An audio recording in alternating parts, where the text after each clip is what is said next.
Hey, g'day guys, it's Adam from VideoShowMeHow, and in this video we're going to run through how to install the Off-Road Animal Scout roof rack. Let's get started. So here it is. Here is the Outback Animal Scout, well, in pieces at least. It is a pretty high quality bit of kit, as you can see here. It is out of some pretty solid alloy, aka no rust, which I love to see. We have all of our slats here. There's a total of 5 of those, pretty heavy duty stuff. And then you have a couple of options here on the front. You have a wind deflector. This is the standard one. And this is the optional one that I've gone with here. That is an integrated 42-inch light bar wind deflector. So surprises or no surprises on what's going to be going on there later. It also is only 90mm up off the roof top itself. So I've got the X-Terrain here and we're already losing about sort of the 40-50 with these roof rails at the top there. So that's one of the cool things with this type of rack, the Scout rack, because it's not going to be up really high, which is awesome. And as far as weight goes, the Scout rack comes in at 22 kilos, which is excellent. And one of the big advantages of getting an alloy rack. Now, step 1 is getting your roof ready to go. So if we hop up the top here, it's going to depend on what sort of variant of dmax that you have. So if you do have an X-Terrain, good news, because it is really simple and you get to skip a couple of steps here. Basically what we're trying to do is expose our nuts, our little nutserts that are already installed in the roof. They do have this weather stripping. If you've got an LSM or an LSU or any of that sort of stuff, this will run the whole way along in our channel here. So from the front, I recommend getting some masking tape, laying it all down. You want to come in at about that 210 mark because that gives you room there for your gutter. And then at the rear, from the edge of the tub, you want to come up about 120mm, and then the gap you want to leave between the two nutserts is right on about that 200mm. And once you've marked the tape over the top of your weather strip, you just need to then cut these sections out. There will be a little bit of metal strip. If you've got an X-Terrain though, good news, because we just need to remove our factory roof rails. That is exactly where they're bolted to, so you're ready to go there. It's nice and easy to remove these guys, so let's head on over to the other side and I can show you how to remove them. And here's our big plastic foot that sits on the end. You can see there's our join. So we just want to lift this little section up and out. And then to get the thing off, just grab yourself a big flathead. You want to then get it in underneath the plastic, but on top of the bit of rubber here. And then just sort of lever it. Definitely use 2 hands, but you want to be able to just pull it up and out. And then you've exposed our 2 bolts. There's the one here and the one here. And then grab your 12mm socket and just unscrew each of your bolts. Then once you've got your rear 2 removed and your front 2 removed, it's not going to want to pull off all by itself. So grab your trusty flathead again, and then that's where you want to leverage these little slots. Get it in underneath and just start sort of levering it up a bit and you'll start to see it come away. It's not going to need much. And there we go. We can pull it off nice and easily. You can join the other sides there like that. Ready for another day. And there's our 2 rear studs ready to go, nice and exposed, and our front 2 ready for the next step. And that is assembly of the rack. Now it's pretty sort of straightforward what's what here. We want to grab one of our side pieces, our little backbones, and if you've got a nice flat surface, like, you know, the back of your ute, just line it all up there. Then you want to get all of your straight beams, the side beams, and lay them all out. They're about 220mm apart. So if you get all of those, line them all up, then make sure the top of the backbone is the other way around, not like I had it. And then what you'll see is our 2 little holes here, and so on and so forth. No surprises. Our little threaded inserts here that are already part of the rack. That's what we need to line up with each of those. So get all those set and all lined up just like that. And then once you're ready to go there, everything's all lined up, come over here, grab your big black bolts and some washers. And then what we need to do is washer bolt into each of those.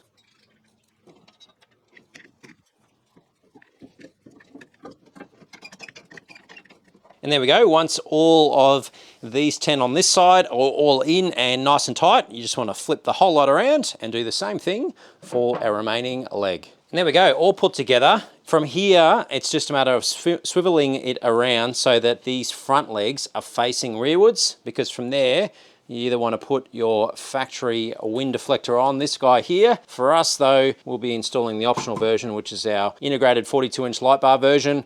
So we want to flip this guy around and then get started on installing our wind deflector. Then once you've got it ready to go, we can then grab our wind deflector, flip him around, and it's going to sit in there just like that.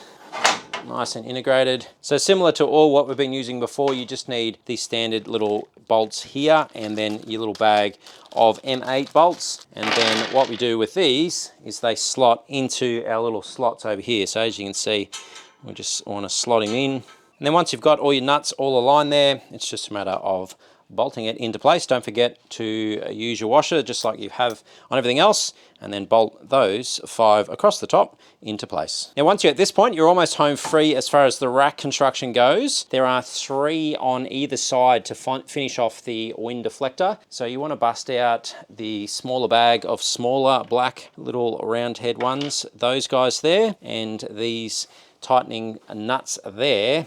So you want to pop them through 1, 2, and 3. These on the back, which is a 10mm, and tighten those into place so that our wind deflector is bolted down. Right, so our rack is ready to go, ready to install.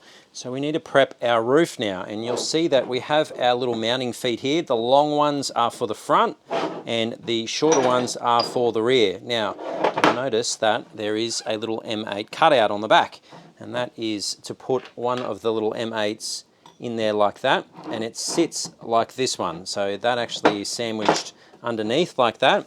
And the purpose of that is that's how we bolt the actual rack to the top of the car. So there are 8.8 bolts.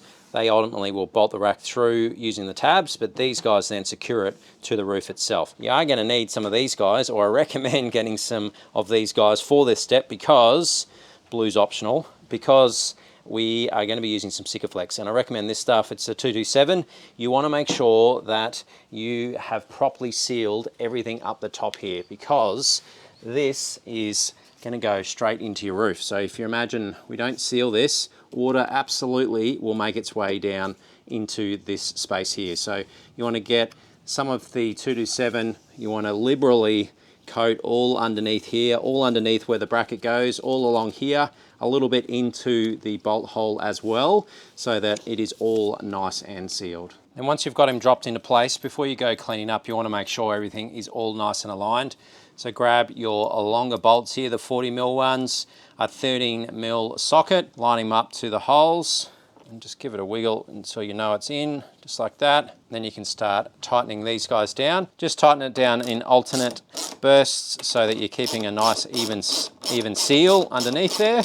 Now these need to be tight, not maniac tight, just regular tight. And there we go. So once you're in place, you just want to do a bit of a cleanup around the edges here. Now I'm going to choose to actually fill in on the sides here as well. I don't want any water at all getting down into that channel. So I'm just going to tidy up with some extra Sika around the top here. And once you're happy, front and rear, we just got to rinse and repeat on the other side. And here we go. We are all done, all nice and sealed down. We're done on all 4 sides and good to go now. So from here, it's just a matter of grabbing your rack. Grab a mate if you have one. If you have no friends like me, it's time to He-Man that guy. Lucky it's pretty light, up onto here. The easiest way to do that if you're solo is just to put it in the tub like that. Have the wind deflector facing the front because it needs to go here, and then put a blanket over the roof here, and then just gently lift that up, stand in the tub, and sit it down onto each of the feet. And there we go, all on. Check that out. Oh yeah, that looks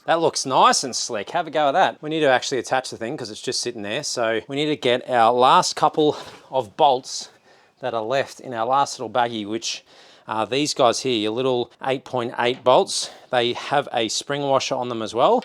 So you want spring washer, regular washer, and then just drop them in from the top here, straight in underneath there, line it up with those holes and bolt them into place. And there we go, check it out. It is all on, nice and sturdy there as well, which is absolutely awesome. You can see we are able to get those bolts in across all 4 sides.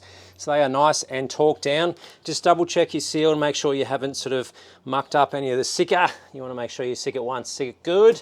But there we go, looking pretty good. We are all done here. A couple other accessories we need to add to the top, but we'll do that in a sec. First up, let's get this out onto the driveway so we can check out how it looks. And here we go. What do you reckon? It is all installed. it is looking pretty dang good, I reckon. I'm actually really loving the fact that it is nice and contoured to the shape of the dmax.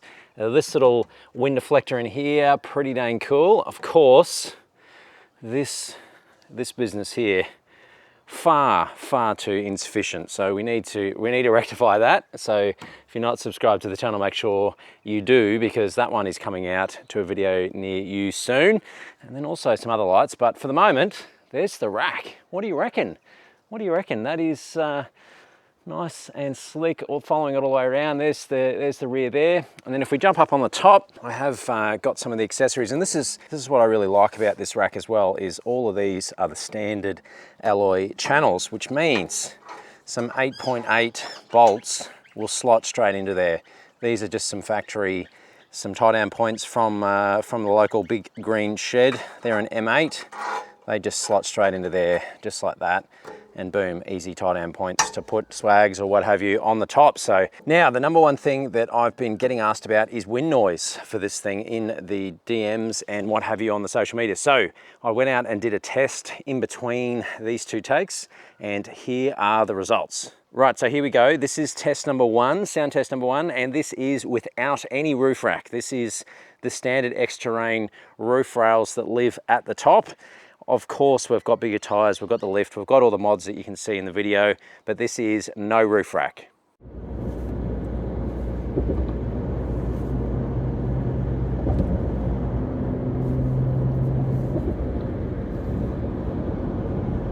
All right, so on to now with the roof rack. So this is it fully installed. As you can see here, no changes there, including the little tie down points, the whole box and dice, everything else on the car is the same as well. So this is a direct comparison, nothing else has changed. This is the sound with the roof rack, same conditions, same freeway.